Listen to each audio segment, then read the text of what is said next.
Assalamualaikum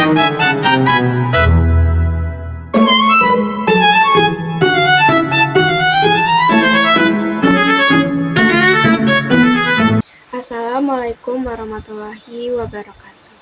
Perkenalkan, nama saya Salsabila Rozalina Yunus dengan NPM 2411080050. Saya dari Prodi Bimbingan Konseling Pendidikan Islam kelas 2B. Tujuan saya membuat video ini untuk memenuhi tugas UTS mata kuliah Islam dan Lingkungan Hidup dengan dosen pengampu Bapak Dr. Ali Murtado MSI.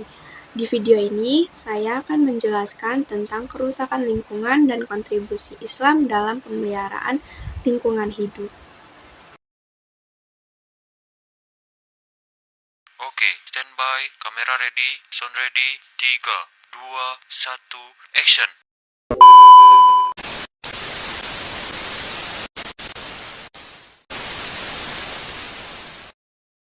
Kerusakan lingkungan adalah perubahan kondisi lingkungan yang menyebabkan ketergangguannya keseimbangan ekosistem, sehingga mengurangi kualitas hidup makhluk hidup sekitarnya. Kerusakan lingkungan mengacu pada penurunan kualitas lingkungan akibat aktivitas manusia maupun faktor alam yang mengganggu keseimbangan ekosistem. Kerusakan lingkungan disebabkan oleh berbagai faktor aktivitas manusia dan faktor alam. Beberapa penyebab utamanya yaitu 1. Penebangan hutan liar, yaitu menghilangkan vegetasi yang penting untuk menjaga keseimbangan ekosistem. Yang kedua, ada polusi udara, air, dan tanah. Akibat limbah industri, kendaraan bermotor, dan pengguna pestisida berlebihan. Lalu ketiga, ada pertambangan berlebihan, yaitu merusak struktur tanah dan mencemari lingkungan sekitar. Yang keempat, ada perubahan iklim, dipercepat oleh emisi gas rumah kaca yang menyebabkan pemanasan global. Lalu yang kelima, ada urbanisasi tanpa kontrol, membuka lahan secara masif tanpa memperhatikan dampak ekologis. Lalu yang keenam, ada overfishing dan perusakan habitat laut, yaitu mengganggu keseimbangan ekosistem laut. Lalu ada sampah plastik dan limbah rumah tangga. Hal ini sulit terurai dan mencemari lingkungan darat dan laut.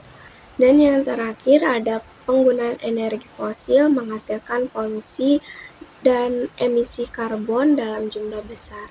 Bentuk kerusakan lingkungan ini juga dapat terjadi karena pertama, pencemaran udara. Pencemaran udara ini berasal dari asap kendaraan, asap industri, dan asap pembakaran sampah yang berdampak gangguan pernapasan, hujan asam, pemanasan global. Yang kedua, ada pencemaran air. Pencemaran air berasal dari limbah industri, sampah rumah tangga, atau limbah pertanian, yang dampaknya merusaknya ekosistem air tidak layak konsumsi, dan penyakit. Ketiga, ada pencemaran tanah. Pencemaran tanah ini berasal dari penggunaan pestisida dan pupuk kimia, sampah plastik, yang berdampak dapat menurunkannya kesuburan tanah, gagal panen, gangguan kesehatan. Lalu yang terakhir, keempat, yaitu krisis keanekaragaman hayati. Akibat perusakan habitat, polusi, dan perburuan liar, banyaknya spesies hewan dan tumbuhan terancam punah. Materi selanjutnya yaitu kontribusi Islam dalam pemeliharaan lingkungan hidup. Islam memandang alam sebagai ciptaan Allah Subhanahu wa Ta'ala yang wajib dijaga dan dipelihara. Prinsip dasar Islam dalam menjaga lingkungan hidup yaitu pertama, tauhid atau keimanan kepada Allah. Lingkungan adalah ciptaan Allah dan manusia sebagai khalifah di bumi bertanggung jawab untuk memeliharanya, bukan merusaknya. Dijelaskan dalam Quran Surat Al-Baqarah ayat 30. Kedua, ada amanah dan khalifah. Manusia dipercaya sebagai khalifah di bumi, yang dimana dijelaskan dalam Quran Surat Al-An'am ayat 165, yang artinya ia harus bertindak adil dan tidak merusak lingkungan. Ketiga ada larangan berbuat kerusakan. Al-Quran melarang perusakan bumi setelah Allah memperbaikinya. Dijelaskan dalam Quran Surat Al-A'raf ayat 5-6. Yang keempat, keseimbangan dan moderasi, yaitu Islam mengajarkan prinsip kesederhanaan dalam penggunaan sumber daya, agar tidak terjadi eksploitasi yang berlebihan, yang dimana dijelaskan dalam Quran Surat Al-Furqan ayat 67. Dan yang terakhir adalah pengelolaan sampah dan kebersihan. Rasulullah Shallallahu Alaihi Wasallam menekankan pentingnya kebersihan sebagai bagian dari iman. Ini mencakup kebersihan lingkungan, air, dan makanan. Menjaga lingkungan hidup adalah bagian dari tanggung jawab sebagai khalifah di bumi. Contoh aksi nyata menjaga lingkungan hidup berdasarkan ajaran Islam. Yang pertama, menanam pohon. Nabi Muhammad SAW bersabda, jika seorang muslim menanam pohon atau menabur benih, lalu burung, manusia, atau hewan memakan darinya, maka itu dianggap sebagai sedekah baginya. Hadis riwayat Bukhari dan Muslim. Kedua, mengurangi sampah dan tidak boros.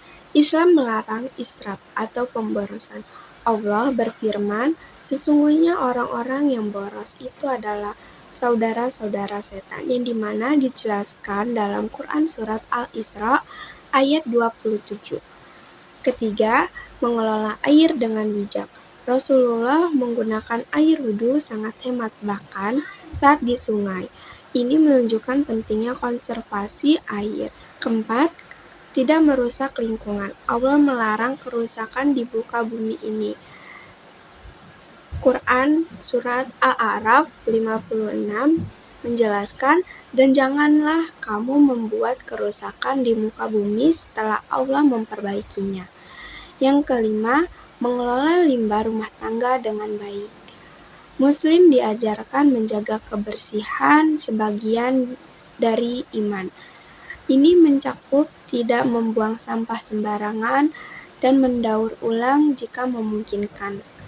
Keenam, menghindari perburuan liar atau pembunuhan hewan tanpa alasan yang dibenarkan syariat. Rasulullah melarang membunuh hewan secara sia-sia.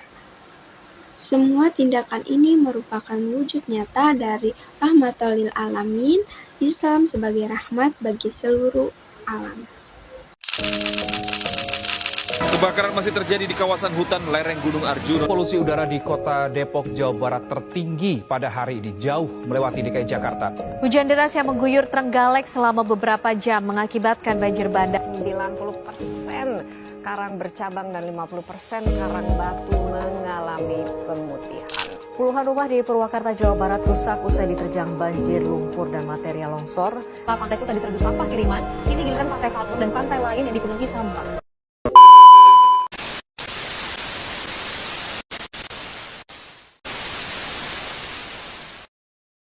Peran individu muslim dalam kehidupan sehari-hari.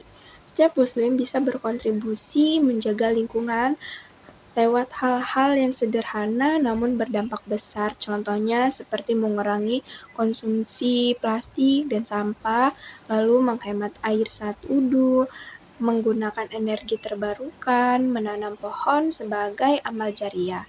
Dan yang terakhir itu bisa mendukung produk halal thayyib atau baik bagi lingkungan dan manusia.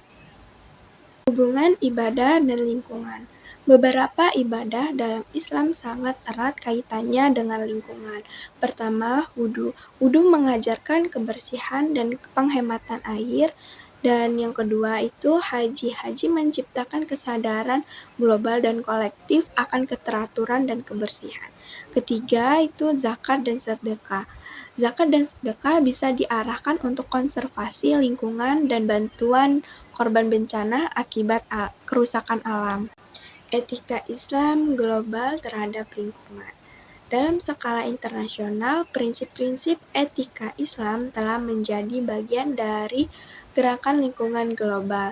Pertama, ada Deklarasi Islam tentang Perubahan Iklim, dikeluarkan oleh para ulama, ilmuwan, dan pemimpin Muslim dunia, menyerukan negara-negara Muslim untuk beralih ke energi terbarukan, menjaga sumber daya alam, dan memerangi perubahan iklim. Kedua, ada fatwa ulama tentang lingkungan. Di beberapa negara, MUI dan Demo Fatwa telah mengeluarkan fatwa untuk melarang pembakaran hutan, penggunaan plastik berlebihan, dan perusakan ekosistem laut.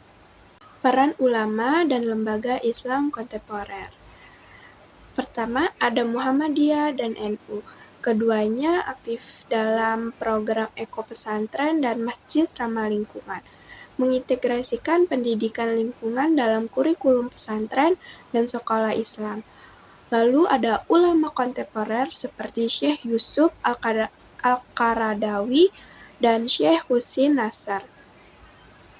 Menulis banyak tentang spiritualitas dan perlindungan lingkungan sebagai kewajiban keagamaan. Nasr misalnya menekankan bahwa krisis lingkungan adalah krisis spiritualitas modern. Contoh konkret ajaran Islam terkait lingkungan. Kisah Rasulullah dan lingkungan. Rasulullah melarang buang air di tempat air mengalir atau di tempat umum karena bisa mencemari lingkungan. Nah, dalam perang juga Rasulullah melarang menebang pohon secara sembarangan dan merusak tanaman. Rasulullah menganjurkan untuk menghindari mubazir bahkan dalam penggunaan air saat wudhu, meskipun di sungai yang mengalir. Lalu ada konsep hima dan harim.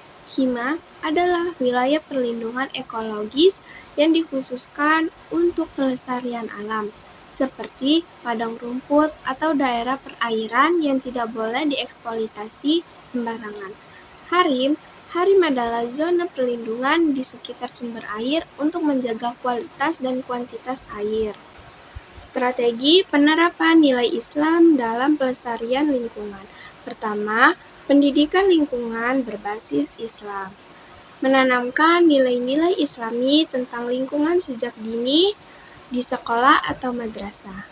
Lalu memasukkan tema pelestarian lingkungan dalam pelajaran agama, fikih, dan akhlak. Contoh kegiatannya yaitu lomba dai tentang lingkungan, atau karya tulis Islami tentang lingkungan, dan hafalan ayat atau hadis bertema alam. 2. Dakwah lingkungan. Menjadikan tema lingkungan sebagai materi khutbah, ceramah, atau pengajian. Memberikan contoh konkret seperti hemat air saat wudhu, buang sampah pada tempatnya, dan tanam pohon setelah acara keagamaan. Ketiga, kolaborasi ulama dan lembaga lingkungan. Ulama bisa berperan dalam mengedukasi masyarakat lewat fatwa, tausiah, dan seruan moral. Contohnya yaitu fatwa MUI tentang perlindungan satwa langka atau pengurangan sampah plastik. 4. Revitalisasi fungsi masjid.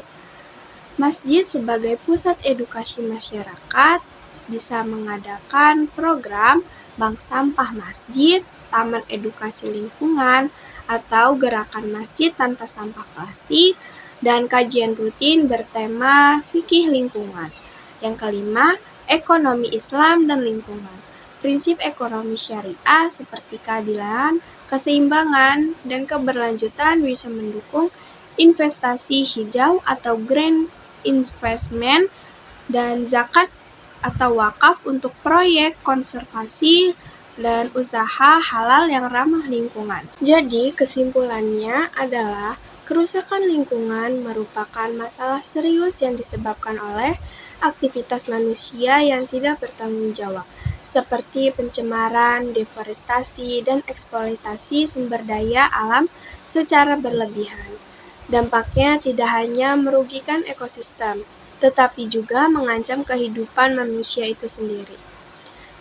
Islam sebagai agama rahmatan lil alamin memiliki prinsip-prinsip kuat dalam menjaga dan melestarikan lingkungan. Dalam Al-Quran dan hadis, umat Islam diajarkan untuk menjadi khalifah di bumi, menjaga keseimbangan alam, tidak berbuat kerusakan, dan memperlakukan alam dengan penuh tanggung jawab. Melalui ajaran-ajaran seperti ini, larangan mubazir, anjuran menanam pohon, dan konservasi sumber daya, Islam mendorong umatnya untuk menjadi pelindung bumi, bukan perusaknya. Oleh karena itu, menjaga lingkungan adalah bagian dari ibadah dan tanggung jawab moral setiap muslim. Mungkin itu saja yang dapat saya sampaikan. Saya ucapkan terima kasih. Wassalamualaikum warahmatullahi wabarakatuh.